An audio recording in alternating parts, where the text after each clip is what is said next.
right.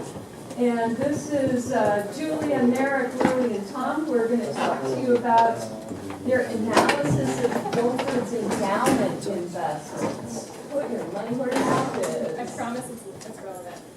Is the title.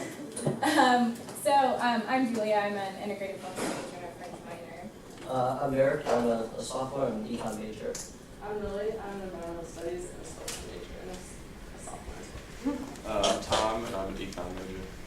So after last year with all these contentious debates on campus about divestment from Sabra hummus, and this year with all of the discussions about AXA changes, we kind of saw that there was a need on Guilford's campus for a reinstated divestment committee. But as we looked into this and brainstormed how this could be more successful than it has been in the past, we decided that to best focus on the Guilford core values is not to put all of our efforts into divestment, what we don't want, but to put some of our focus into understanding the complexities of ethical financial decision making. And then focus on how we can reinvest into our Guilford core values. So with the support of the Center for Principled Problem Solving, we kind of created this program as an experiential, interdisciplinary approach to kind of wading through those murky ethical meets finance waters. And so we realized that there are a lot of issues out there that deserve a lot of change making and attention, and we know that our want for this kind of long-term minded financial assessment is not the sexiest issue out there. And we know that it's really hard to get passionate about a list of numbers, right? And though $65 million is kind of small for a college endowment, that's a lot of power when you think about each of those dollars as a vote for our values. And when you look at some of the most socially and environmentally irresponsible decisions that are made, when you trace them back to the source, they're made by an elite few who are kind of ensnared in this culture of capitalism. I mean, let's face it, most of us are totally intimidated by numbers, like this first page of our Guilford College endowment. It's a little intimidating. And when it comes down to it, our voices in these really important decisions are silenced by this. So that's kind of why strategic reinvestment scholars exist. It's a way to help all of us be able to tap into that power of numbers, and in the process of analyzing these issues, become more conscious, socially and environmentally responsible consumers. So most of our work was done over J-term. We did an intensive study, and we focused on our investments in fossil fuels and defense and how inconsistent they were with our core values. And so most of our work has kind of been trying to figure out how we could divest that money out of fossil fuel and defense, and potentially keeping an eye on divesting from private prisons as well, because that is also unaligned with our core values. And so we focused on this in addition to being inconsistent with our core values, because there is a movement that's going on. There are over 300 colleges across the U.S. who are in fossil-free campaigns, and 12 colleges have actually divested. This is from the Gus presentation in April, and 2 more have already divested. And over 70 cities and other institutions such as churches have divested as well. Just a quick update, in April, Pitzer College in California, with an endowment twice the size of ours, divested, and that was the biggest one by far. And then yesterday, Stanford divested from coal, and they have an $18 billion endowment. It's kind of wild. Yeah, it's a lot.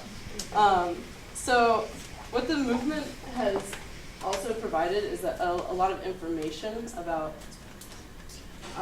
why this is important and how to go about doing it, and that there's more reasons for divestment than just trying to align our core values with our actions. We've seen trends of increased donations to the school, first-time donations as well as alumni donations, and we also know that there investing in fossil fuels will become a greater risk. There's a bunch of studies out that support that, and also there's studies that show that divesting from fossil fuels doesn't necessarily decrease your returns, and that there's also a probability that your returns will increase or stay the same. And the other benefit of this is that schools are connecting with each other, and there's such an increased communication between these schools, and we've seen it as well. I just got an email from Pittsburgh College and the campaign there trying to figure out how exactly they did it. Oh, okay, so how Guilford fits in is that we already have these principles of environmental stewardship and social responsibility that are so integral to our culture here, and just aligning with our core values with our actions seems like the next step. We like to sell ourselves as a green college and bring students here, but we have no policy right now that dictates how we invest millions and millions of dollars. There's no policy that says, let's try to be a little bit green with our money. We just like to say that we're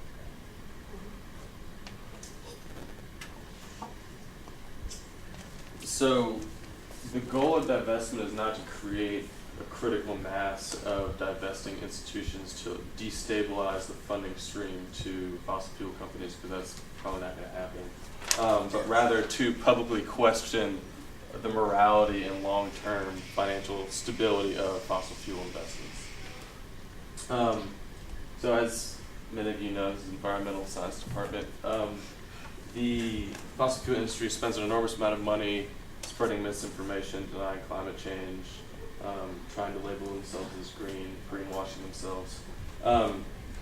So a big goal of divestment is to reduce the lobbying power of the fossil fuel industry on our government and allow renewable energies to enter the market in a more competitive way. Because right now, at least North Carolina, like Duke Energy has a monopoly over energy and power distribution. So if the way their tax structure and fee structure for renewables is set up, it's basically so that you can't put in photovoltaic solar and have that be competitive. So hopefully that will be changing as we move along, and as the realities of climate change become more and more undeniable. It's just a matter of when, I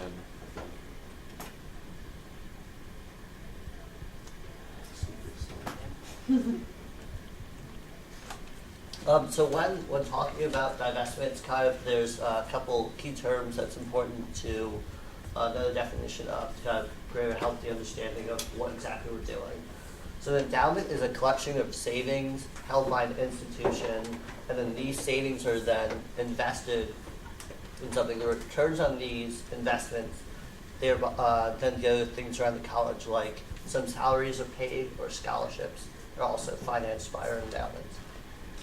An index fund, so as opposed to investing in a single stock or bond, an index fund is a collection of stock or bonds. So if you buy a share in an index fund, you are betting on the cumulative growth of everything within the index fund.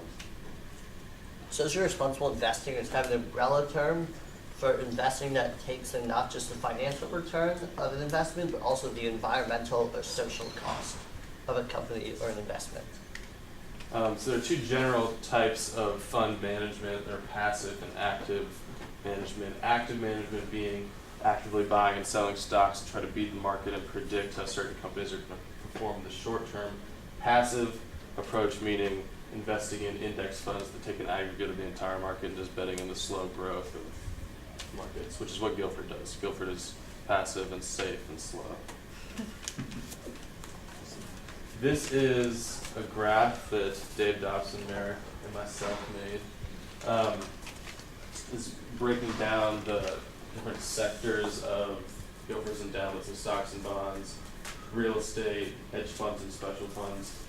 This is actually excluded from this 7%, 11%, $7 million invested in defense of fossil fuels because we couldn't get high enough resolution data on what exactly these hedge funds are invested in. And so the real figure is probably a little bit higher, but we just don't know. So Tom's going to talk a little bit more about how we actually found out exactly the $7 million figure. But when we found this out, we kind of broke down categories of our problematic investments into 4 categories. So the largest chunk was the fossil energy producers. These are companies like Exxon and Chevron that are actively producing oil or other fossil energies. Fossil energy support industries we label as those companies that are producing things like pipelines that go towards the production or transportation of the fossil energy.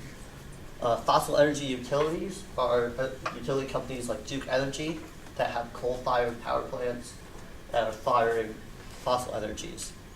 Finally, defense, we label as those companies that are either weapons manufacturers or military contractors with governments. So in order to put companies in these categories from our endowment, we looked at the holding list of every fund that we own. So we went through like 500 companies and Googled them and saw what they were involved in, and then categorized them and made this. So the next question is, what do we do about it?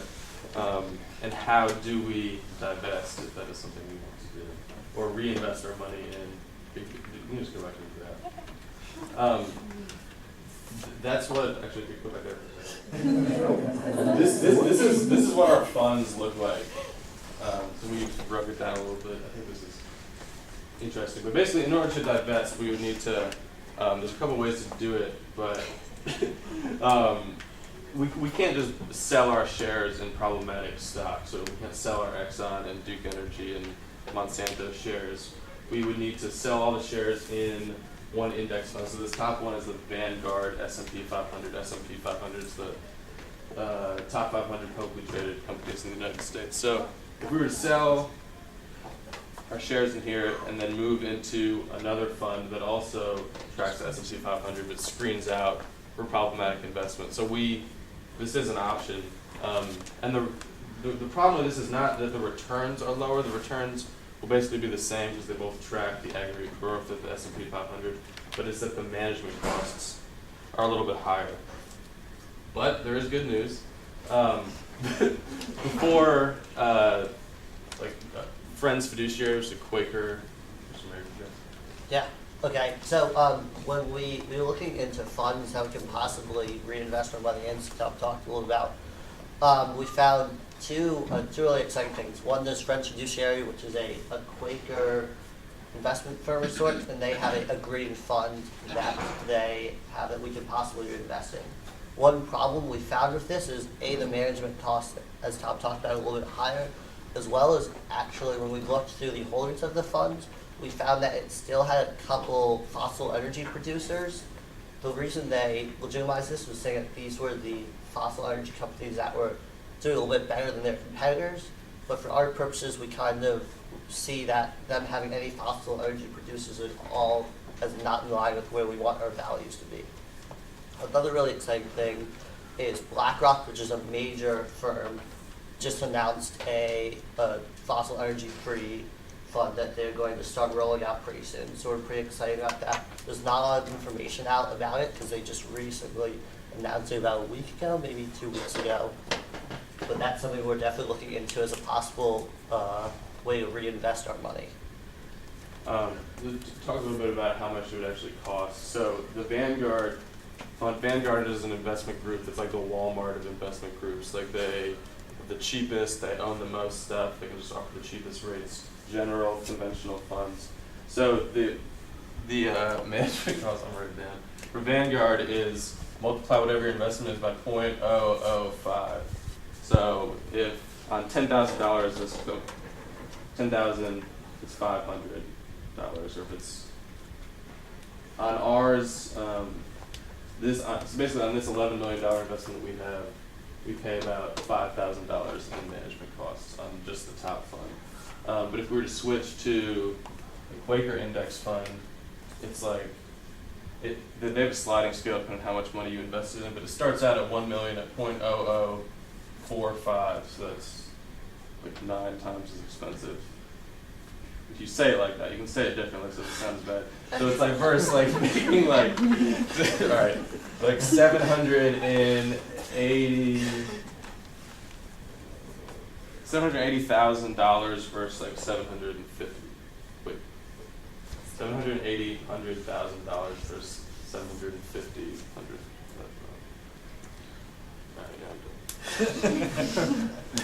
It gets better though. Well, BlackRock. What's exciting about BlackRock is that BlackRock is like a cousin of Vanguard, and they just came out with a fossil-free fund, which indicates that it's becoming more mainstream, and the costs for divesting will come down. That's good.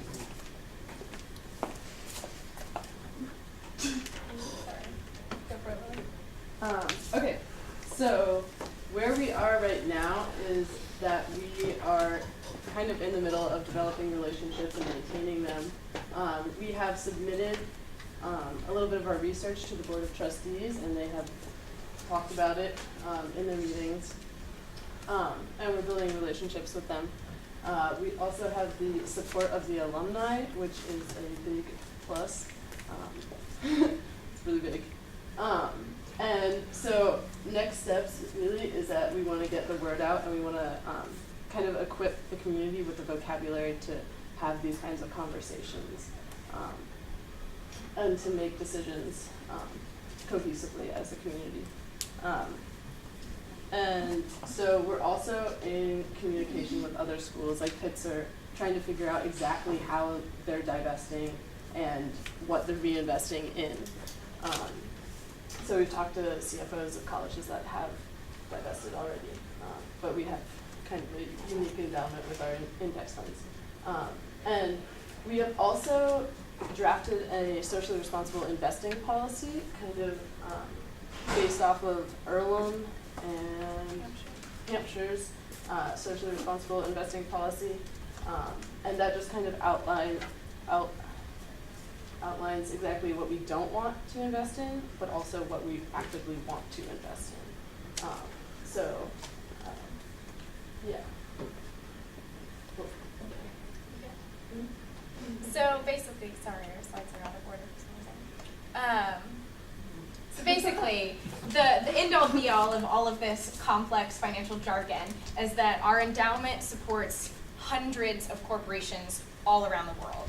And so if we decide that we want to be really intentional about what we invest in, then our core values actually have a voice outside of the bubble.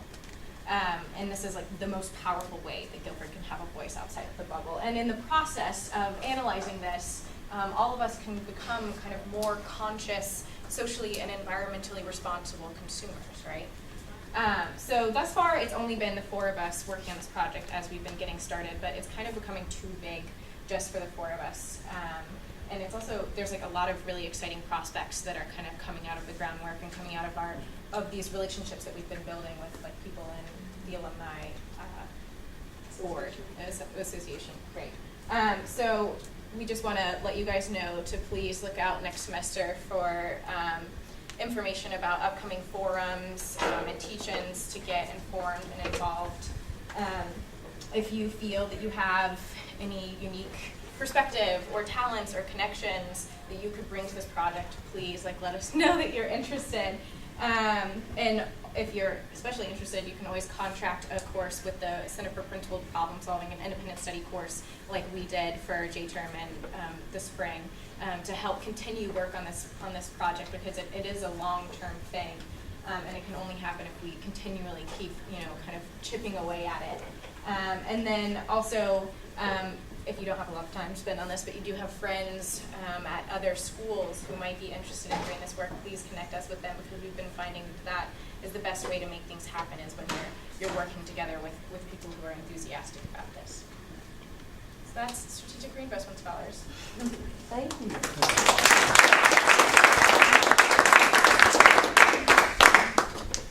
Do we have time for questions, or Maybe we're over, but we'll take a question anyway. So since the vast majority of the endowment income is used for student scholarships, do you think students would be willing to take a hit on that? If we reinvest in different, less well-performing from a capitalist point of view, stocks. Do you think students would be willing to pay more to come to Guilford with that? Probably not, but I have no idea. But what I do think is that there are other benefits to it. So like if we attract like one more full paying student per year because they're attracted to our particularly strong commitment to sustainability, then that would pay for itself. Also increased donations when people get excited that their alma mater is doing this. That's really exciting. Something that other schools have been finding is that once they do announce that they have divested from fossil fuels, not only are they getting an amazing amount of positive media attention, they're also getting huge amounts of increased donations, not just from their alumni who are kind of inspired by the college to like renewing its vows, but also from first-time donors in the community who are like, wow, like this, I want to contribute to that. Like, wow, someone's actually living their core values. Like, that's pretty cool. Okay, thanks, guys. We're going to take